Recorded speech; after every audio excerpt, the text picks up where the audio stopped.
The OKC Thunder continue their spending spree this offseason after signing Shai Gilgeous-Alexander to a contract extension. They've also now locked in Chet Holmgren to a 5-year, $250 million contract. The Milwaukee Bucks reportedly are also interested in Russell Westbrook. We're going to talk about all that and more right after this. Welcome to the number one place for your daily basketball news and analysis, NBA Central. What's going on, basketball fans? Welcome to another episode of NBA Central, your number one spot for everything basketball related. I'm the host there, Hayes, but more importantly, you guys can follow the channel at NBA Central Pod on every social media platform we happen to be on. With that said, let's go and get into this content for today. So this one just came down not too long ago. Chet Holmgren signs a 5-year, $250 max contract extension, rookie scale max contract extension with the OKC Thunder. And, after winning the title, the Thunder are going to want to lock in their core. There shouldn't be anything too surprising with that. You look at what he did last year, 15 points, 8 rebounds, 2 assists, 2.2 blocks, and 27.4 minutes per game. And he was part of a really good center rotation with him and Isaiah Hartenstein. They were able to play them on the court together at times, have them back up each other. I love what the Thunder really did with that center rotation and how they did it, except at the start of the series against the Pacers. It was really weird that they didn't just play those two guys together. But nonetheless, now you have Chet now locked into a contract extension as well. This means that him and Shai are both locked in for the foreseeable future. You have nothing to worry about there. This is going to put Chet locked in until 2030-31 season, to the end of that season. It gives him about $50 million per on average, right? It's going to start off at about $41 million, but on average, it's going to be about $50 million over the course of that contract. You look at that and paired with how Shai is going to be making $75 million at the top end of that contract. There's going to be a year in 2030 and 31, as my brain has to adjust the fact that we're saying numbers that high. You're going to be paying basically $113 million for Shai and for Chet Holmgren in that one season. And of course, this is going to raise some concerns about the future cap outlook. We've seen it. Like, the second tax apron is something that teams want to avoid.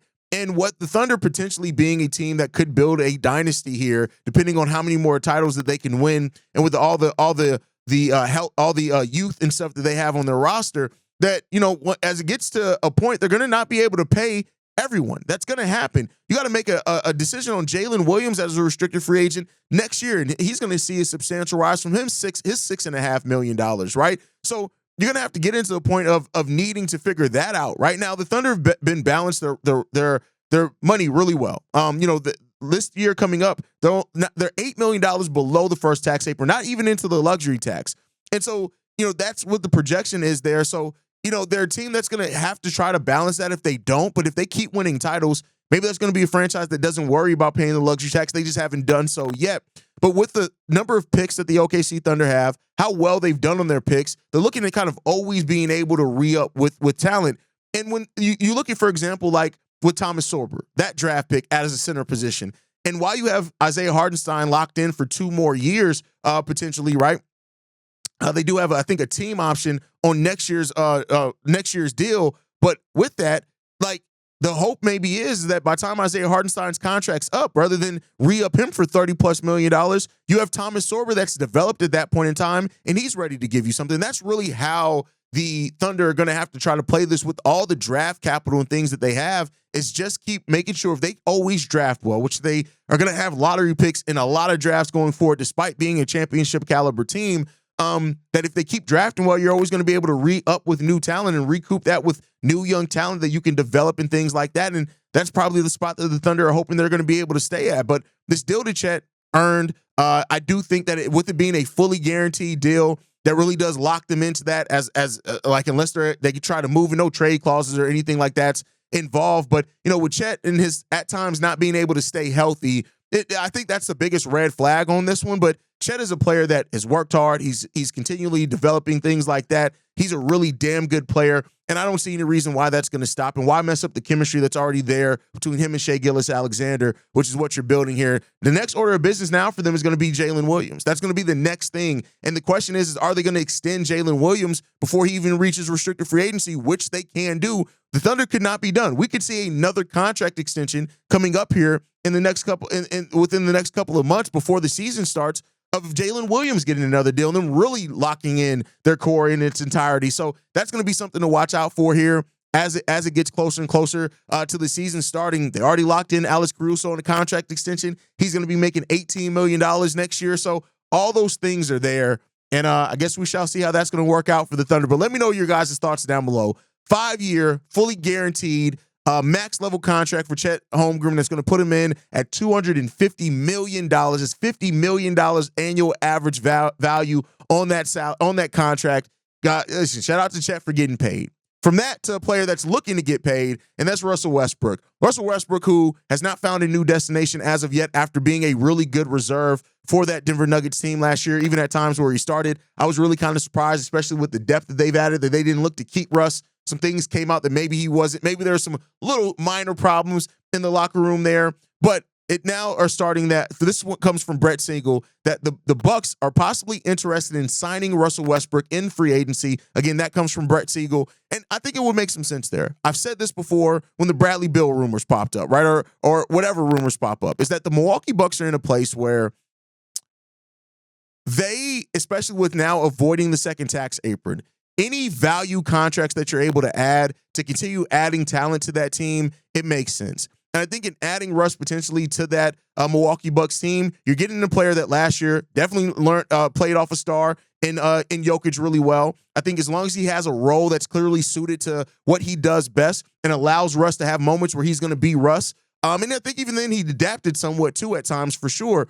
But potentially Russell Westbrook now going to the Milwaukee Bucks, if they are able to really seal that deal and bring him in there, I think that's just smart for the Bucks. Like the Bucks are going to continue to try to find cheap but solid talent. And Russ last year, 13 points per game, 4.9 rebounds, 6 assists on 44% shooting from the field. He started about half his games there in Denver last year, 36 out of 75 games, so a little under half his games there. And the shooting splits were right along what you expect from him for his career. 44% from the field, 32% from three-point range, and he was able to still be that player that was able to impact a lot of ways of basketball. Now the turnovers, 3.2. He averages 3.9 for his career. That's going to be there. It's going to happen. It is what it is there. But Russ going to potentially, if the Milwaukee Bucks try to make that happen, and if they are able to get him in here, I think it makes sense for the roster, makes sense for the state of the team. It's a low risk, high reward potential move for them. And I say low risk because at bare minimum, Russ is going to be Russ. Now, maybe he doesn't fit in within the flow of your offense, things like that, but I think he's shown an ability to. They still have a hole at point guard there, unless they plan on running Kevin Porter Jr. and Gary Trent Jr. as your backcourt. So there's even a slight chance that Russell ends up starting there as well. So I think the Westbrook thing for the Milwaukee Bucks specifically makes some sense. I think his ability to score, his ability to still facilitate and be a hub at times offensively. And if you're looking for somebody who can do some of that, especially when Giannis is not on the court, Russ is able and ready, and I would think willing to step into that role, and he could thrive in that role as well. So Russell Westbrook to the Bucks, I like it on paper, but I do think there are going to be some other teams that maybe make some moves around Russ. I would not be surprised at all, depending on if they strike out or they make any moves, if the Miami Heat don't come taking a little interest in Russell Westbrook. But I'm really surprised that Russ hasn't had a bigger market. Not to say that I think teams are going to be knocking down the door or running over each other to try to get Russ to their team, but this is a guy that I think he affected the game of basketball really well for the Denver Nuggets last year. He wasn't a player that, I mean, of course he had his times defensively and things like that where he was still, of course, Russell Westbrook. That's not going to change at all. But, Russ is a player that I think has done a good job where some players have not. And that is realizing who they are now, right? Not who they've been, and adjusting to that and now playing within that instead of trying to still be the old versions of themselves. Carmelo had to leave and come back to be able to do that. I think Dame's going to have to do that as well as he makes his return back to basketball next season after he's probably going to miss the entirety of this year. All those things are things that are on the table there, but Russ still can impact the game of basketball. He can still score. He can still facilitate. He's still a really good positional rebounder as well. You can't take away any of that from Russell Westbrook. And I think when you look at it for the Denver Nuggets too, like while they had a negative point differential technically when he was on the court, I'm not necessarily blaming that on Russ, but let me know what you guys feel on that. Maybe I'm being too lenient on Russell Westbrook, one of my favorite players for a decade there. Like Russell Westbrook really had a nice run there, the former MVP. Let me know what you guys think on that down below. But with that said, one of the things going on that's affecting a lot of teams in the NBA and a lot of the restricted free agents is None of the big name restricted free agents have re-signed. Josh Giddey, Jonathan Kuminga, Quentin Grimes, all these guys left, they're still out there without having new homes or new deals, so to say, right now. Well, Tony Jones from The Athletic talked about with Quentin Grimes and the rumors that he could be signed and traded, and he did say this, right? He said that the team splashed cold water on potential sign and trade scenarios, and that the expectation from the team is that they will retain Quentin Grimes, saying this: the proverbial elephant in the room is the restricted free agency of shooting guard Quentin Grimes, which at this point has yielded almost no movement. To be clear, the 76ers, as of Monday night, are almost certain they are going to retain him and splash cold water on potential sign and trade scenarios, league sources told The Athletic.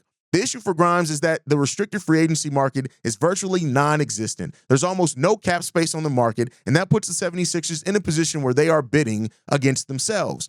And I talked about this over with Josh Giddey over on Chicago Bulls Central, is that I think that a lot of teams are waiting until another big name free agent signs a new deal. And I think that both the agents and the teams could be waiting on that. Because, for example, if you're Quentin Grimes and you see Josh Giddey signs for 4 years, $30 million per, that kind of gives you a talking point, whether you think you're worth that same money or not, right? Josh Giddey, though, another player who really came on big time late last season, averaging almost a triple-double after the month of February, well, about halfway through the month of February to the end of the season. And Quentin Grimes had his big spurt towards the end of that season, too, when everybody went down. So that could be a talking point for Quentin Grimes and his agent as they go to the drawing board with the 76ers. But I think once you get a one of those free agents in either Kuminga, Grimes, or Josh Giddey, once they have new deals, whether that be with their team or any other team, that's going to kind of set the restricted free agent market. And I think that you're going to start seeing really quick kind of follow-ups in restricted free agency after that point, because kind of after the market, so to say, is set.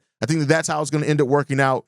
And I'm not too mad at that when it comes down to it. The 76ers should be looking to hold on to Quentin Grimes, and they need all the talent they can get, especially with all the injuries that they had last year. They're going to need to focus in on depth and things like that. So keeping Quentin Grimes there, I think, is a really good thing for them to be able to do, and we'll see if they'll be able to lock it in. Let me know down below, though. Do you think Quentin Grimes staying with the 76ers is the right choice for him and for the team? Let me know what you guys think on that down below.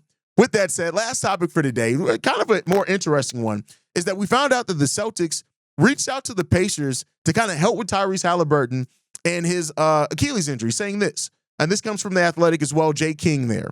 Brad Stevens said the Celtics front office spoke to the Pacers after Tyrese Halliburton's injury and asked if there was anything they could do to help after going through a similar situation with Jason Tatum weeks earlier. And, you know, you as soon as I read like the headline here, I'm like, wait, were they trying to get Tyrese Halliburton? But, you know, the spree of Achilles injuries that we saw this year in the playoffs, right? Dame, Tatum, Tyrese, right? All that happens that, of course, it went on to have it turned into a conversation around the league and why are there so many Achilles injuries and things like that. And that's natural, nothing to be weird there. But it also changed the course of direction of those three franchises. I think when you look at the Celtics, them clearing as much salary cap as they have, taking it as a gap year, so to say, Tyrese Halliburton goes down. I don't think if Tyrese Halliburton doesn't go down, I think Miles Turner is still there with the Indiana Pacers. As a matter of fact, we heard yesterday that the Pacers were kind of blindsided that they found out that Miles Turner was going to the Milwaukee Bucks when Shams put out the tweet that they, in their mind, they were willing to make an offer and maybe even match what he got with the Milwaukee Bucks, which adds a whole different wrinkle and color to that whole situation. But I think that changed the direction of that franchise as well. And then, you know, of course, with the Milwaukee Bucks, they got Miles Turner because of that, because of in part what happened with the Pacers and their avoidance of the luxury tax.